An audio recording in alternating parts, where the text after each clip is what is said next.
It always starts the same way. She looks at you not as you are, but as who she imagines you might become. You feel it in her eyes, don't you, that flicker of hope? Or is it hunger? You think you're being seen, but you're not.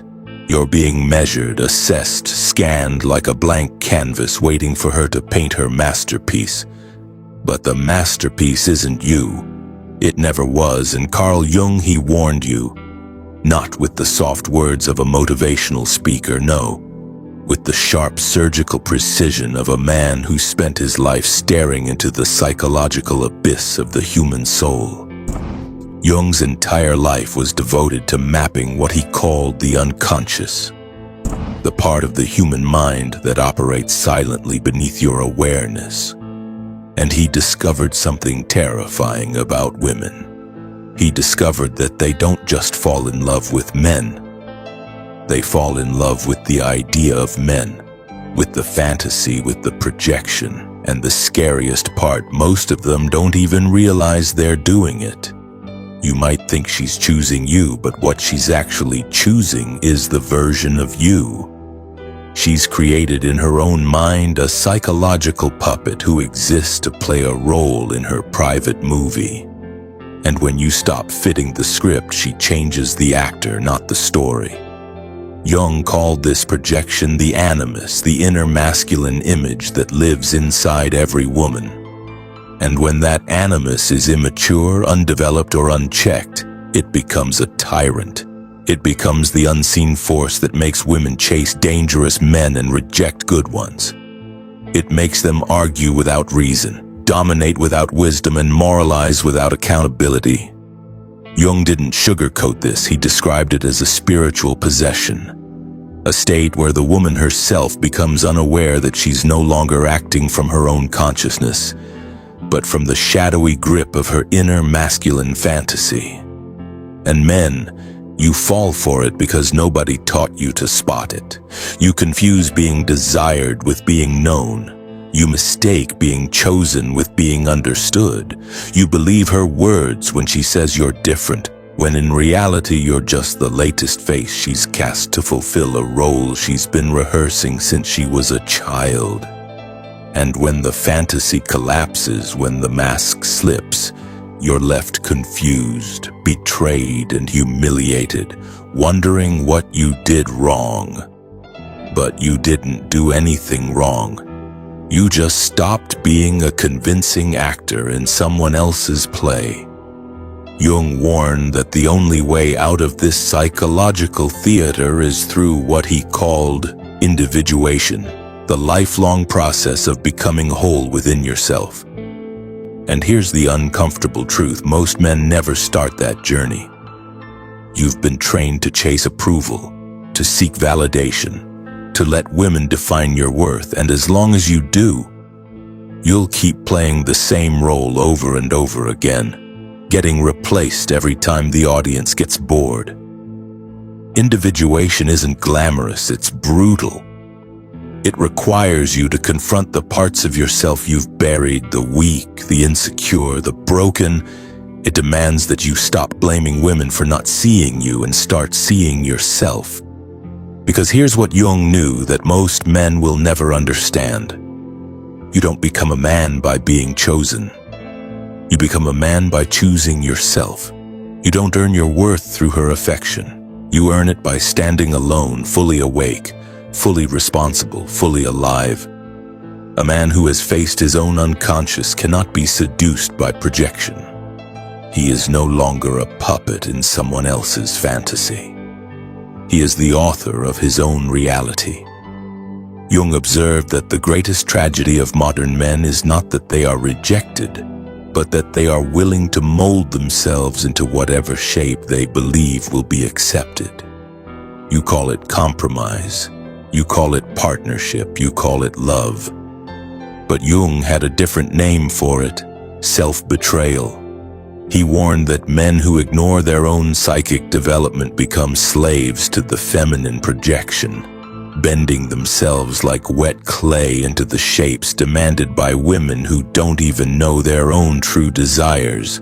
You stop being men and you start being masks, smiling, nodding, agreeing, performing, until you forget who you were before you put the mask on. And women, they sense this. Oh, they sense it more than you could possibly imagine. The very thing you think will make her love you, obedience, predictability, availability, becomes the very reason she loses attraction.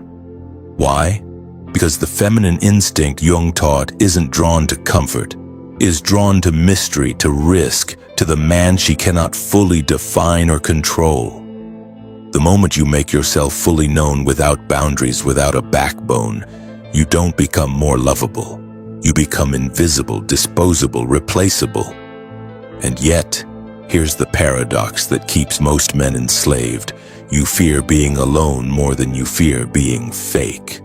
You'd rather lose yourself than lose her. You'd rather live in a role than face the terror of standing without applause. But Jung taught that until a man embraces that solitude, he will never be free. He wrote that individuation is a path, not for the faint-hearted, because it requires you to die before you die, to let the false versions of yourself burn so that something real can finally emerge. But let me tell you something that nobody wants to say out loud. Individuation is lonely. Terrifyingly lonely, because as you walk that path, you begin to see things you cannot unsee. You begin to recognize the games people play, the masks they wear, the lies they tell themselves just to feel safe. And when you try to share what you see, they mock you. They call you cold, arrogant, too serious. They accuse you of being the problem. But you're not the problem. You're the mirror, and people hate the mirror when it shows them something they don't want to face. Jung knew this well. He spent decades studying patients who were terrified to confront their own shadow, the dark, rejected parts of their psyche they refused to acknowledge. And women, Jung warned, are often raised in cultures that reward them for avoiding that confrontation. They are told they are pure, emotional, intuitive, and complete just as they are. But Jung didn't buy it. He wrote that the greatest danger to women was their unconscious animus, the voice inside them that speaks with false certainty, false authority, and false moral superiority. He warned that if a woman does not face and integrate this inner masculine force, she becomes a prisoner of it, projecting it onto every man she meets, blaming them for the very war she refuses to fight within herself. And here you are, thinking you're her savior, thinking you'll be the exception, thinking that if you just love her hard enough, prove yourself loud enough, perform well enough, she'll finally choose you for you. But that's not how projection works. Jung taught that projection is a thief. It steals reality and replaces it with illusion. And until both men and women wake up from that illusion, they are destined to repeat the same tragedy over and over again, each one blaming the other, never realizing they're both dancing with shadows. And here lies the most ironic twist of all.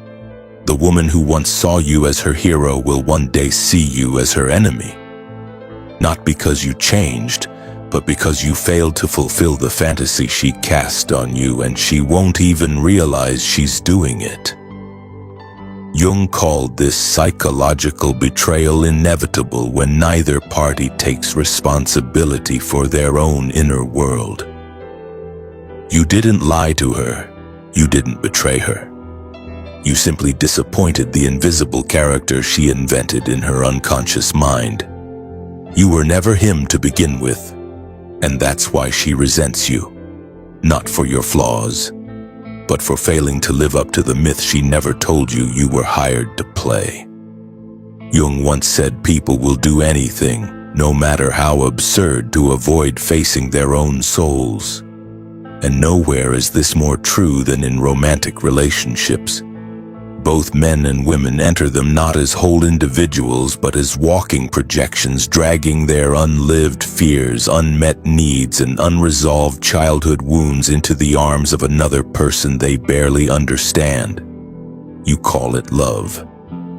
Jung called it possession, and like a man hypnotized, you keep walking into the trap thinking this time it will be different, but it never is because you have not yet asked the most terrifying question. A man can ask himself, what if I am the one responsible for this pattern? You want to blame women, you want to call them manipulative, deceptive, shallow. But Jung would look you in the eye and ask, and why did you let yourself be chosen by that woman in the first place? You see, the man who refuses to confront his own anima, his own feminine inner world, is destined to be a slave to hers.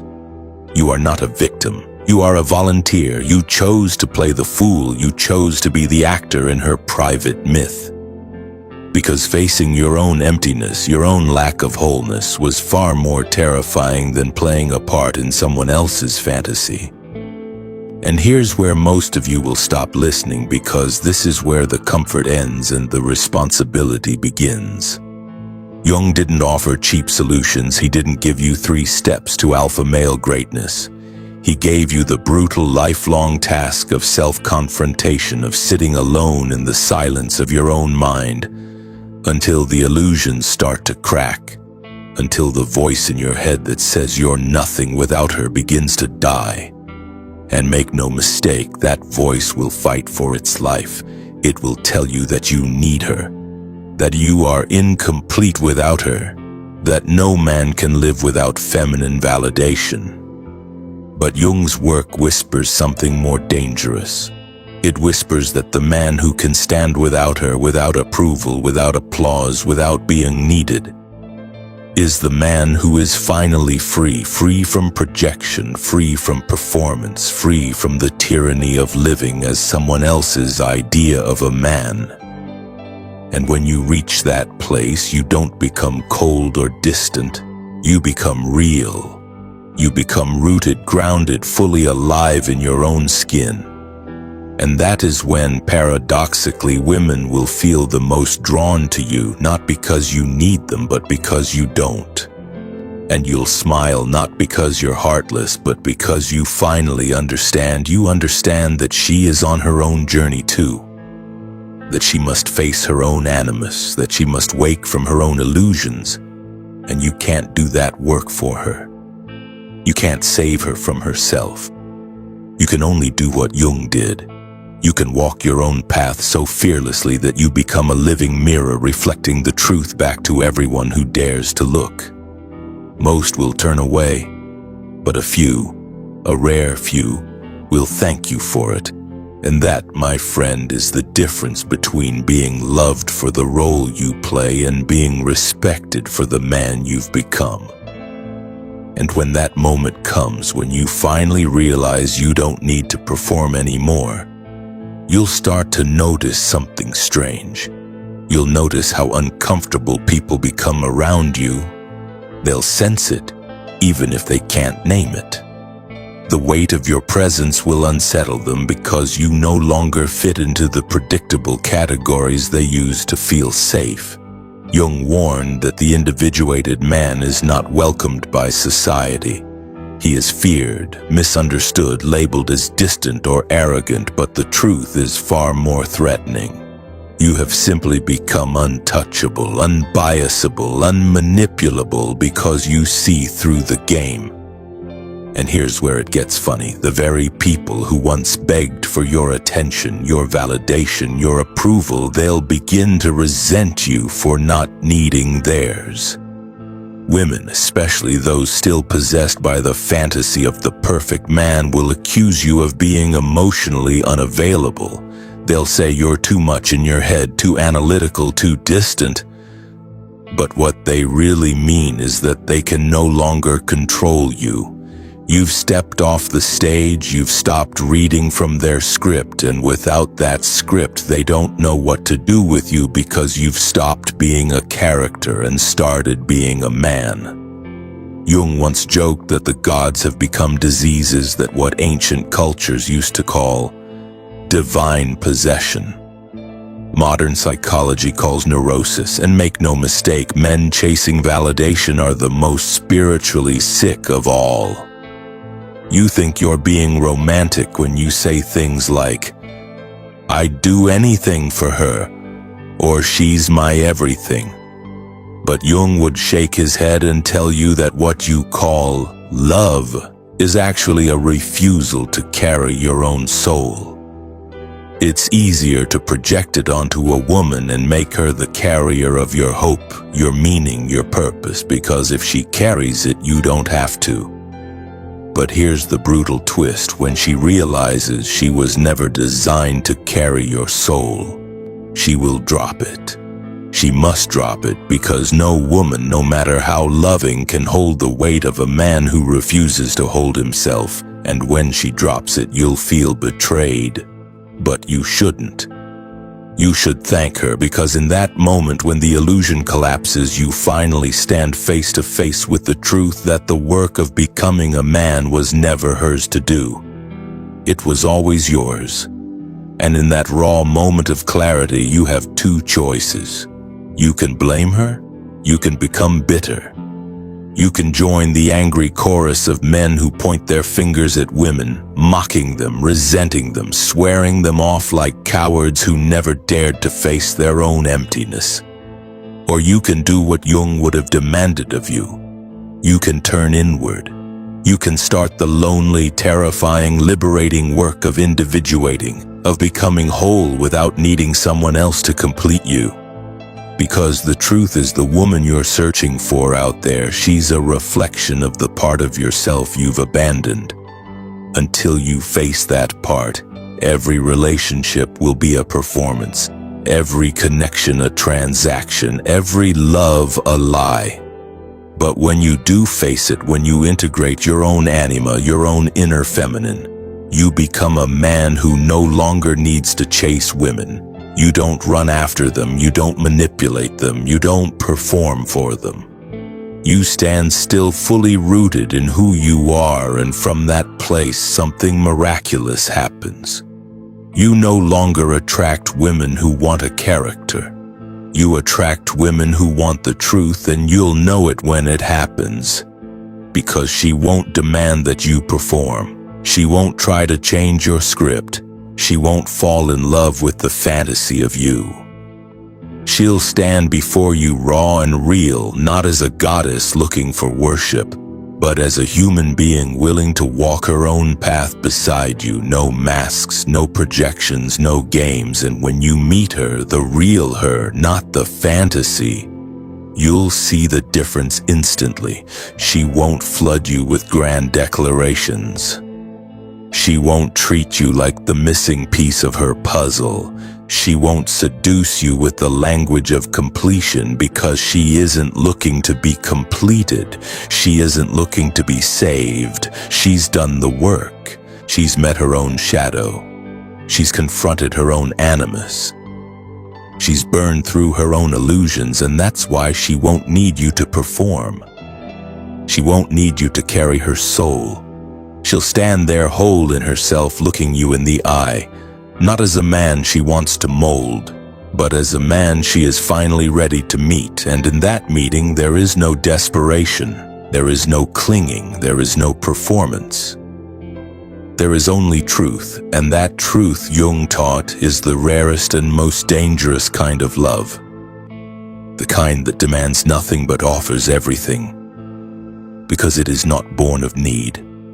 It is born of freedom, freedom to choose, freedom to walk away, freedom to stand together without delusions, without masks, without fear.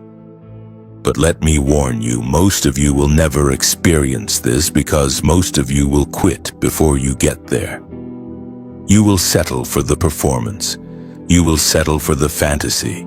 You will settle for the temporary thrill of being seen as someone you are not, because facing who you truly are still feels unbearable. But if you have the courage, the brutal, gut-wrenching courage to keep walking, to keep standing alone, to keep stripping away every false layer you've built to earn approval, you will eventually find yourself standing at the edge of something terrifyingly beautiful.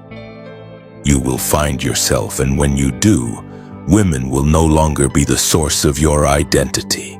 They will no longer be the mirror you use to feel like a man. They will become something else entirely. Partners, not prizes. Mirrors, not mothers. Allies, not saviors. And you will love them, not because you need them, but because you choose to, from a place of strength, from a place of wholeness, from a place that knows without apology who you are. Carl Jung didn't leave you a map to follow. He left you a warning that every man who refuses to confront himself will become a slave to the projections of others, especially the projections of women. But he also left you a challenge to walk the path of individuation, to stop blaming women for the roles you volunteer to play, to stop seeking wholeness in someone else's eyes, to stop waiting to be chosen, because the man who chooses himself fully, unapologetically, relentlessly, is the man who cannot be controlled by fantasy. He cannot be seduced by performance. He cannot be reduced to a character in someone else's script. He becomes the author of his own life. And if you've made it this far, if you felt this message hit somewhere deep inside, you don't just scroll away. Don't let this be another thing you consume and forget. Take a moment right now to like this video, share it with another man who needs to hear the truth, and subscribe for more. Your support isn't just for us, it's for the next man who's still living in the illusion, waiting to be set free. Help us spread this message. Help us wake up the world one man at a time. And if you're ready to take this journey deeper, check the link in the description and join the movement, because the time to wake up is now.